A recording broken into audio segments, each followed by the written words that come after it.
बिस्मिल्लाहिर्रहमानिर्रहीम नहमदुहु व नसल्ली अला रसूलिहिल करीम व अला आलिहि तय्यबीन अत्ताहिरीन अजमईन अम्मा बाद फ़क़द क़ाल अल्लाहु तआला फ़ी कलामिहिल मजीद बिस्मिल्लाहिर्रहमानिर्रहीम इन्नमा युरीदुल्लाहु लियुज़हिबा अन्कुमुर रिज्सा अहलल बैति व युतहिराकुम तत्हीरा सदक़ल्लाहुल अज़ीम व सदक़ रसूलुहुन नबियुल करीम व नहनु अला ज़ालिका मिनश शाहिदीन बखिदमते अल-गौस इब्निल गौस शेखना सय्यदना इमामना व मौलाना मौलस्सकलैन मुर्शिद बरहात रहनुमाए शरीयत रहनुमाए तरीक़त हादिए दीन व मिल्लत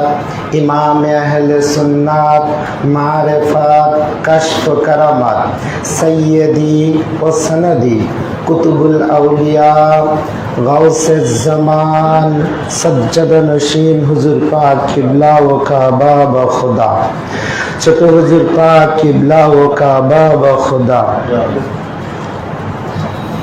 हज़रत मौलाना सैयदना सैयद शाह इरशाद अली अल क़ादरी अल हसनी अल हुसैनी अल बगदादी अल रज़्ज़ाकी अल मेदिनीपुरी अलैहिस्सलातु वस्सलाम पाकेर এই মহাপবিত্র ওরস শরীফে আমরা গুনাহগার বান্দারা যে যেভাবে হাজির হয়েছি, মওলা আপনার পাক কদম মোবারকে আমাদের প্রত্যেকের হাজিরাখানা কবুল ও মঞ্জুর করে নিন। আসসালামু আলাইকুম ওয়া রাহমাতুল্লাহি ওয়া বারাকাতুহু। শাহেনশাহে মেদিনীপুর হুজুর সৈয়দনা মওলা পাক উনি মেদিনীপুর শরীফ থেকে সর্বপ্রথম যখন কলকাতাতে আগমন করেন, তখন ব্রিটিশ আমল ছিল। তালতলা 51 নম্বর একটা বাড়িতে তিনি সর্বপ্রথম অবস্থান করেন। এই বাড়িতেই আমাদের আকা, আমাদের মওলা পীর ও মুর্শিদ পাক হুজুর পূর্ণুর পাকের বিলাদাত শরীফ হয়। পরবর্তীতে মওলা পাক 22 নম্বর খানকা শরীফ প্রতিষ্ঠিত করেন এবং সেখানেই মওলা পাক স্থায়ীভাবে সেখানে বসবাস করেন। ওনার সমস্ত কার্যক্রম তথা হুজরা শরীফ, কুতুবখানা, মসজিদ পাক সর্বপ্রকারের সর্ববিষয়ে তিনি তখন 22 নম্বর খানকা শরীফে অবস্থান করতেন। হুজুর পূর্ণুর পাক, হুজুর পীর ও মুর্শিদ পাক, ওনার লকব মোবারক, এই লকব মোবারকে আমরা আমাদের নিয়ামত, আমাদের বরকত, আমাদের মাগফিরাত হাসিল করার জন্য এই মহান ওরস শরীফে আমরা অবনত মস্তকে হাজির হয়েছি। মওলা ওনার করম, ওনার রহম এতটাই যে এই দরবার পাকের জন্য উনি মহা নিয়ামত রেখে গিয়েছেন, সেটা হচ্ছে ওনার লেখনী। সেই লেখনীর মাধ্যমে উনি ওনার তাবারুক তথা সমস্ত কিছু বরকত তিনি প্রকাশ করে গিয়েছেন। হুজুর পূর্ণুর পাক একটা লাইনে বলেছেন যে रहमत बरस रही है यह फैज आम है। যে ইমাম পাকদের মজলিস পাকে যে ফয়েজে আম ভাবে যে রহমত বর্ষণ হয়, এটা আহলে বাইত পাকদের, ইমাম পাকদের মধ্যে হুজুর পূর্ণুর পাক তিনি সর্বপ্রথম ওনার লেখনীর মাধ্যমে প্রকাশ করে গিয়েছেন। হুজুর পূর্ণুর পাকের একজন খাদেম ছিলেন, তিনি রাজবাড়ি থেকে যেতেন। তো উনি রাজবাড়ি থেকে গিয়েছিলেন, যাওয়ার পরে উনি ওখানে খিদমত করতেন। খিদমতের পরে উনি বসে আছেন হুজুর পাকের জিয়ারতের জন্য। তো সামনে অনেকেই বসে রয়েছেন, এদিক থেকে একটা লোক আরজি করছে, ওদিক থেকে লোক আরজি করছে, কিন্তু উনি একটু পিছনে বসেছিলেন। উনি আর কোনো আরজি করছেন না, জবান দিয়ে ওনার কল্ব থেকে কিছু কথাবার্তা হুজুরের সাথে বলার চেষ্টা করছিল। মনে মনে বলছিল, আজকে আমরা এই দুনিয়াতে রয়েছি কোনো বিপদে আপদে, বালা মুসিবতে, সুখে দুঃখে আমরা হুজুরের কাছে আরজি করছি। হুজুর সেটাকে আমাদের সমস্যার সমাধান করে দিচ্ছেন, হাত তুলে দোয়া করে দিচ্ছেন, আমরা আসান করছি।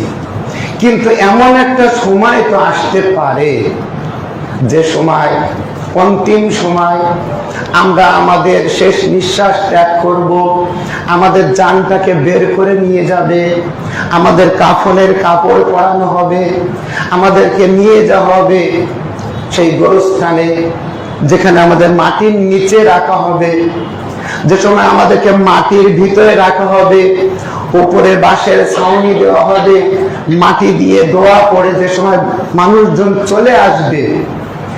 এই কথাগুলো তখন চিন্তা করছে ওই বান্দা যিনি হুজুর পীর ও মুর্শিদ পাকের সামনে বসা ছিল। তিনি ঠিক ভয়ে এইরকম কেঁপে উঠবে, ঠিক ভয়ে কেঁপে উঠবে, ঠিক পীর ও মুর্শিদ পাক কাউরের দিকে না তাকিয়ে ওর দিকে এইভাবে তাকিয়ে এইভাবে বলছেন, হ্যাঁ ভাই, এখানে যেমন ওখানে তেমন।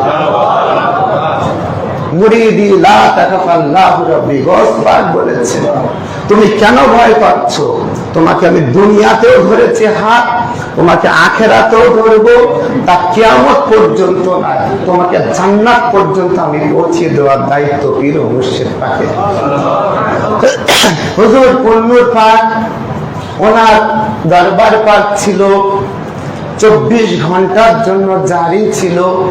হুজুর পূর্ণুর পাকের দরবার পাকে এমন কোন শ্রেণীর লোক নেই যারা আসতো না।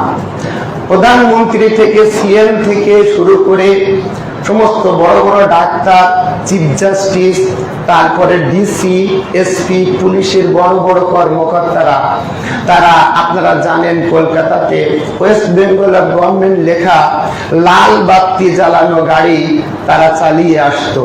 তারা অনেক দূরে গাড়িগুলো রেখে গাড়ির ভিতরে জুতা স্যান্ডেল খুলে হুজুর পাকে দরবার পাকে তারা আসতো। প্রতিদিন সমস্ত অফিসাররা তাদের অফিস কার্যক্রম শুরু করার পূর্বে হুজুর পাকে দরবার পাকে তারা হাজির হতো এবং হুজুর পাক একটা স্পেশাল জিয়ারত দিতেন। সেই জিয়ারতটা ছিল অফিস টাইমে যারা স্পেশাল ভাবে যারা কর্মকর্তা রয়েছে তাদেরকে ওই জিয়ারতটা দিতেন, ওই সময় অন্য কাউকে আর জিয়ারত দিতেন না। তো হুজুর পাকে দরবার পাকে একজন মুখ্যমন্ত্রী, তিনি আবার আমাদের মুসলমান ধর্মের নন, তিনি হচ্ছেন ডাক্তার বিধানচন্দ্র রায়। একটা কথা মনে রাখেন, একটা দেশের তিনি সর্বোচ্চ চেয়ার পেয়েছেন, ডাক্তারি শাস্ত্রে তিনি অনেক নাম করেছেন। মানুষ ডাক্তারদেরকে ওই জায়গাটায় দেখতে চায় যেখানে তাদের সৃষ্টিকর্তার পরে তাদেরকে দেখতে চায়। এত বড় জায়গায় আসার পরেও এই ডাক্তারকে, এই বিধানচন্দ্র রায়কে এই 22 নম্বর খানকা শরীফে আসার দরকারটা কি ছিল? তিনি তার লিখিত একটা বক্তব্যে তিনি লিখেছেন, তিনি লিখে দিয়েছেন যে একজন মুসলমান হুজুরকে দেখে যাহা ভাবে তাহা ভাবুক, আমি ডাক্তার বিধানচন্দ্র রায় মনে করি স্বয়ং ভগবান মানুষ রূপ ধারণ করিয়া এই ধরাধামে আসিয়াছেন। ডাক্তার সুরেন একজন নাস্তিক ছিল। এশিয়া মহাদেশের মধ্যে তিনি একজন বড় ডাক্তার ছিলেন। তিনি ঠাকুর দেবতাও বিশ্বাস করতেন না। তিনি ওই সনাতন ধর্মে জন্মানোর পরেও তিনি বলতেন যে না, তারপরেও তিনি ডাক্তার বিধানচন্দ্র রায়ের হাত ধরে তার এই গুরুদেবের কাছে এসেছিলেন। আসার পরে তিনি যে জিনিসটা উপলব্ধি করেছেন, সে জিনিসটা তিনি তার ডায়েরিতে লিখতে বাধ্য হয়েছেন। সে কথা বলছেন যে ঠাকুর দেবতাদের মধ্যে যে ক্ষমতা আছে সেটাও এই গুরুদেবের দান। তাহলে তিনি কি দেখতে পেয়েছেন, তারা কি পেয়েছে, সেটা আমরা ভাষায় প্রকাশ করতে পারছি না। শুধু মাত্রই ওনার কাছে কোনো শ্রেণী নয়, কোনো জাত নয়, কোনো ধর্ম